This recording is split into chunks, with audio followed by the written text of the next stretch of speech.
This is safe, right? I'm praying that this works. The day has finally come. The parts are now here, and today is the day we go full drift car. Now, as some of you know, I've been wanting to get these parts for quite some time. You can kind of tell by yeah, okay. That's all you guys get to see for now, or it's probably in the title and thumbnail. But yeah, I spent a little too much money on this. But a more important question is going to be how we're gonna get this inside the car, alongside my tank of gas and a few other things. If you're wondering why there's a tank of gas sitting on my balcony, we were supposed to have a drift event yesterday. Things kind of got messed up when we found out the driving rules and regulations. It was gonna completely write off the whole point of shooting said video. On top of I would have gotten like 10-15 minutes of seat time max, and it wasn't worth the 3-hour drive. But on the brighter side of things, once the parts are in, we will do some testing today.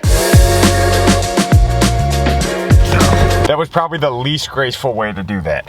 Now, if you guys missed the last video, I highly advise you guys go check it out because that was absolutely insane. We attended my second ever drift event. I was actually starting to look like I somewhat had an idea on how to drive. But the one thing I was mainly struggling with and started to kind of understand was drift entry. It was definitely more noticeable at Sebring. I couldn't get this car to kick out for the life of me. But we started to get the hang of it and how to properly do it in this car relatively fast at the second event. But I decided to make my life a hell of a lot easier with what's inside this box. Now, if you haven't been able to put 2 and 2 together, it's a hydraulic e-brake. This kit specifically I got from American Muscle, and I'm not gonna lie, I went a little overboard with the parts. The company who makes it is Skadati, but this kit is absolutely wild, which we'll unbox the whole thing in like 2 seconds. Just like that, we have made it to the Shift Culture shop. All right, so what's inside this box is actually kind of cool. So when I said I went a little overboard with this, I went with a dual caliper setup, which is just not necessary. I also forgot to mention, I went with brakes that are 3 times bigger than my stock rear brake, just for said handbrake. Then what's inside this box is the main bread and butter. Obviously we have the brake lines, a bunch of other nonsense, and then the main piece de resistance. It's obviously wrapped in saran wrap 400,000 times, but this will sit inside the Mustang here, which it should theoretically lock the rear wheels. But first things first is I'm gonna unwrap a lot of this stuff.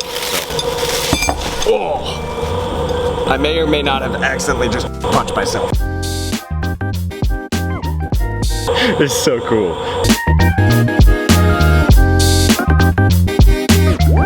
But anyways, now that this is all unpacked, let's get this thing on the lift.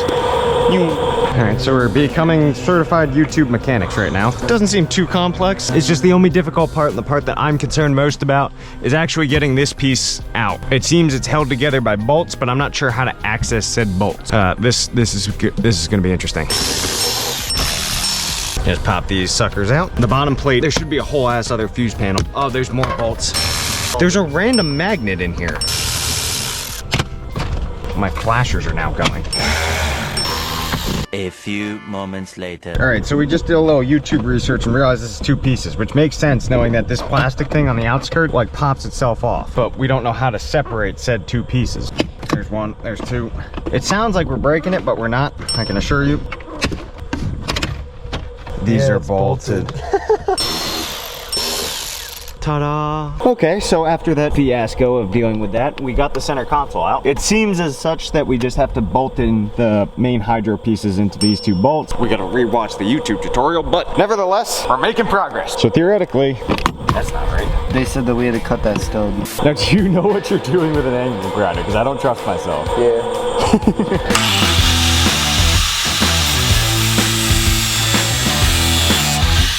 See if I cut it perfectly first try. It could go down a little bit, can it? As long as there's room up there to bolt it in, then we're good.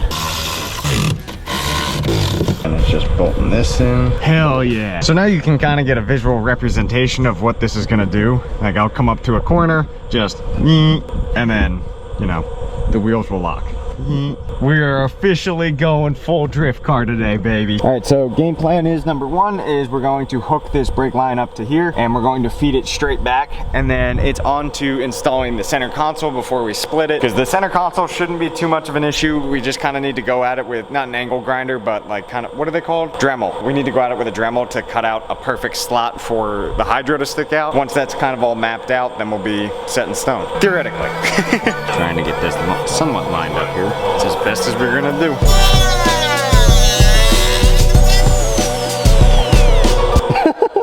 Eye protection. Safety first. Much better.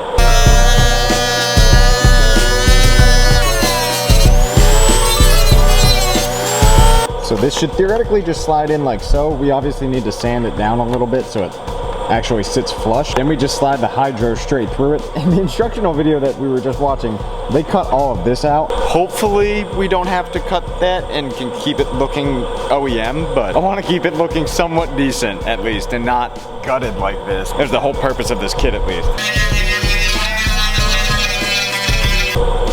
Does that fit snug now? Oh yeah, dude, that fits perfect. This is the big moment of truth. Are we going to have to cut the shifter or are we gonna leave it like this? Just slip it on. But now we just gotta run the brake line underneath the center console. I'm gonna go switch to a GoPro to make this easier. The most important brake line is through. Keep pulling, seat this back into place. All right, so what we're gonna do to feed the brake lines through is basically just kind of push them down in through here. This is the main brake line though, so we need to add like the little T-posts so we can do it to both. By the way, if you're watching this video as an instructional video on how to do this, I'm sorry, I have no idea what the hell I'm doing. This is not the video to be watching. We're in kind of a pinch to get this done as soon as possible, partially because we are driving this car for another video this Saturday, which is in exactly like 4 days. So we got the brake lines and everything lined up properly through the interior. We're gonna get the car on the lift, take the rear wheels off, and then it's just pumping the brake line full, and then we gotta button everything up obviously and make it look all pretty. Then we get to do a smidge of testing. Brackets are on. All right, and just slapping these on. Does this mount on the back of it? All that's really left to do is slide these pads in, bend this on down. Cool, now it's just putting the stock brakes back on, and then we gotta throw in the brake line onto this. Then it's on to the final step of pumping the brake fluid in, and then we're good to test it. So, oh dude, that looks so cool. It's gotta be bolted in tighter, but. All right, now that we got everything buttoned up, this looks absolutely wild. These look really clean, the 4 pistons. These are a little rusted out. Oh, I'm so excited to test this out. So all that's left to do is put some of this lovely juice inside the brake reservoir to fill the line. Theoretically, we should have enough juice to get this thing to lock. Is it brake fluid or brake cleaner that gets you high? Slow and steady, boss. Oh, it's feeding through. Watch how much the liquid drops when I do this. It's like instant. Is the fluid hot? Ow, that really does fucking suck. Why does it do that? Oh, Chris. This is about to spill on my nuts. All right, the last step. We just need to do the interior trim and then we're good. And plus, I know I keep saying we need to keep doing XYZ. I swear to God, the interior trim is the last piece, then we'll go and test this. Okay. Theoretically, it should just snap into place. What? Hits your reservoir. No, it doesn't. I told you we should have popped it over there. All right, so minor adjustment. Dash doesn't go on without bolting this into here. We're gonna at least get it mounted, do this up, and then it's off to do a few test hits with it.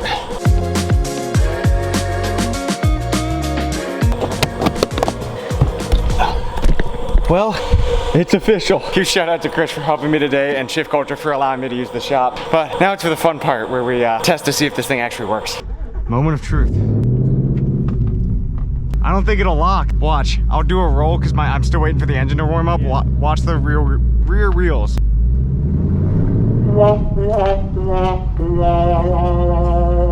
I'm assuming that didn't lock. They have to yam it, bro. It's at the max what it will let me pull at. It's not letting me lock it. Mother. That is so depressing that this doesn't work. All right, well, we're back, and I noticed this issue last night. As you can see inside the wheel here, I don't know how well it's showing on camera, but all of the brake fluid has leaked out of the rear caliper on the secondary setup. So there is a leak going on, and that's probably why it wasn't pulling. So we're just gonna try and re-bleed the brakes. Hopefully that fixes the problem. I'm gonna try and move the actual hydro itself to be pushed up further so there's a little bit more room to pull back. But theoretically after that, this should be good to go. This was supposed to be a quick 2-hour project. We're gonna remove the center console again, but we're only removing the top half of it. That should make things a little easier. Damn, that thing was stuck. Boom. Theoretically, this should make things a little better. Still burns through the glove. My thumb is on fire. 1, 2, 3. 1, 2, 3. This is safe, right? Yeah. You sure? Yeah, you're on jacks. So we're gonna try and do this method of have the car on a jack stand, roll it, and see if the wheels will lock up.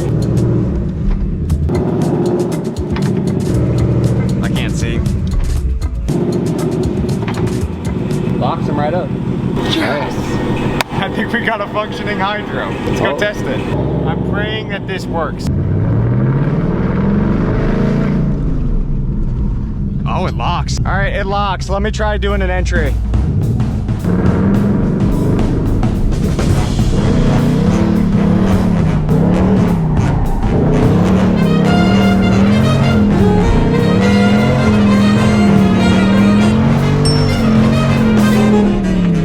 It works. Hell yeah. Okay. Yeah, and there's still clearance. Now we just got to test it on actual track, and once we have a little bit more room, or in the next vlog, we might come back and really send it, but.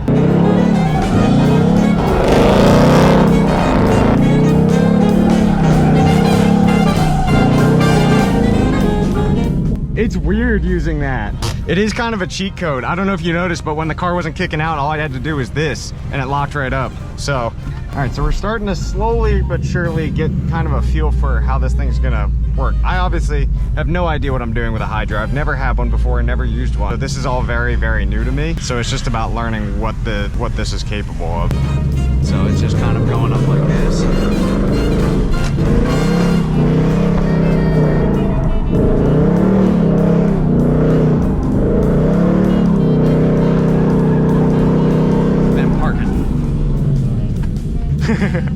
It's just about getting used to how the hydro will actually function. That's gonna be fun to use at drift events. Oh, I like it. We're gonna do one more. One more, it's a little addicting.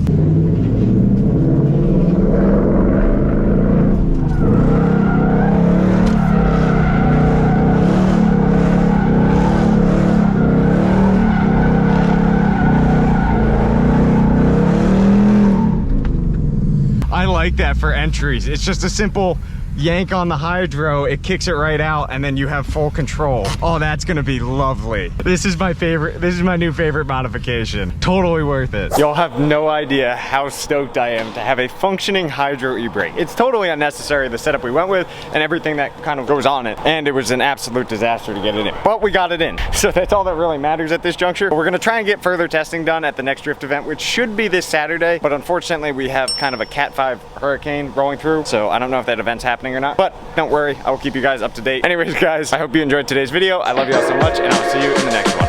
Peace.